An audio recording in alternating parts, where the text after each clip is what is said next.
triathletes, welcome to our first video. Today I will be talking about the 7 fundamental principles of triathlon, as well as the different distances that you get in triathlon. So while I do my warm-up before I do my interval ride, I would like to start off with the first one. To accomplish something extraordinary, one must have an extraordinary dream. Goal so high, a journey so demanding, that its achievement to most seems impossible. Yeah, you can be the greatest, you can be the best, you can be the King Kong banging on your chest. Ironman inspires us to reimagine our limits, to set our sights higher, to go farther than we ever have before. You can run, gonna know if you never even try. Do it for your country, do it for your name. 'Cause there's gonna be a day Ironman is a statement of excellence, passion, commitment. It is a test of physical toughness and mental strength. Ironman is about persevering, enduring, and being a part of something larger than ourselves. It shows the heights that can be achieved when we push beyond our boundaries and go the distance to earn the title Ironman.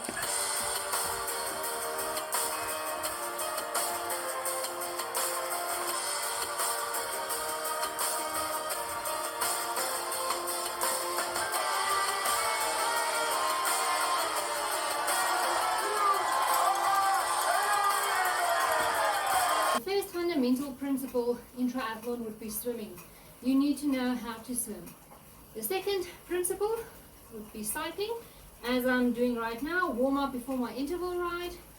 And then the third principle would be running, the one that most people dread because their legs are wasted at the end of the bike. And then the fourth one would be transition, because there's a T1, transition between swim and bike, as well as a T2, which would be the transition between your bike and your run. Then the fifth one, without that you can't complete your triathlon, I would say would be nutrition and recovery, because if you don't put in enough nutrition in your body while training and racing, you would not be able to perform to your best. Then one that goes with that is recovery. So you need to recover between your hard sessions so that you'll be strong enough to complete them at your best paces. Then the sixth one would be strength and mobility, or strength and balance. You need to do some strength work to strengthen those areas that are weak in your body. Like for instance, if you have weak hammies or glute muscles, you need to strengthen them up. Also, having stronger muscles would mean that you have more power on the bike as well. And then mobility, one that's often overlooked. That is how flexible you are. We guys that spend most of our time in a TT position would be cramped up like this. So if we're not very mobile or have great balance, we would struggle to stay in the TT position very long. And the seventh principle in triathlon, I would say, would be discipline, motivation, and consistency. First one, discipline. You need to be disciplined to do the sessions. When it's written down, you just need to go and do them. And second one, motivation. Sometimes we lack motivation, so it would be great if you have a training partner or something that motivates you, or the why you're doing triathlon. And the last one, consistency. Consistency plays a vital part, as consistent training would be better rather than just doing one exercise a week. So rather do 4 exercises a week of 30 minutes rather than doing one exercise of 2 hours, because consistency will see you doing the same thing over and over every day, and that will reap more rewards than just doing one long session. So that's it for the 7 fundamental principles of triathlon. Then next up, let's quickly dive in the different distances in triathlon. The first one would be the sprint distance. Usually the swim is run between 400 and 750 meters, depending on the race.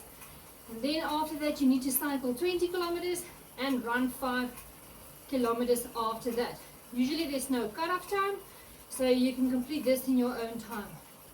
The second one would be the Olympic distance, or the 5150. That's almost double what the sprint was, except for the swimming, which is a lot further. So first off, in the Olympic distance, you would swim 1.5 kilometers. Usually it's 2 laps of swimming.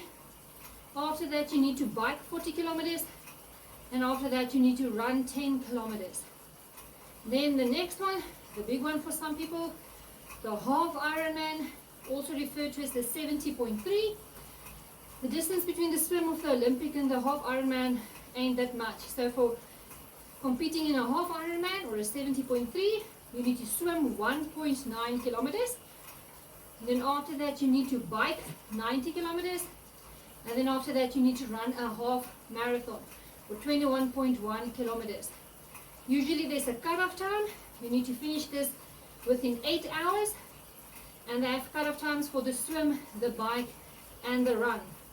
So if you don't complete the one discipline in the allotted time, then you're not allowed to finish the rest of the race. Then the last one, the ultimate one, I would say, would be the Ironman or the 140.6 miles. That's almost double the distance of the half Ironman. So first up, for the swim, you need to swim 3.8 kilometers. And it's usually an open water swim where you'll swim in the ocean. Then after you have swam the 3.8 kilometers, you need to cycle 180 kilometers. Usually that's also 2 laps out and back. Then after that, you need to run a marathon or 42.2 kilometers, and that would finish your Ironman. For the Ironman, there's also a cutoff time of 17 hours. So you need to finish the race within 17 hours. There's also cutoff times for the swim, the bike, and the run.